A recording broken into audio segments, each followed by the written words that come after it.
Happy Tulip Tuesday. This is the day we share timely tips for the tulip tribe. Today, talking about Anthurium. They're such fabulous long-lasting flowers. When you bring them in to your shop, if you'll take a moment and submerge their faces, you can leave them 5-10 minutes, not more than 15, but just submerge them for a little while, let them drink, let them be very happy. Then, after they've been there, fast forward 10 minutes or so, give it a cut and place it in a vessel of water. That way they drink through their faces and they'll drink through their stem.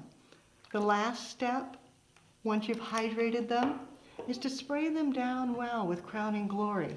Lock that moisture in their faces, and that will ensure your Anthurium lasts the longest possible.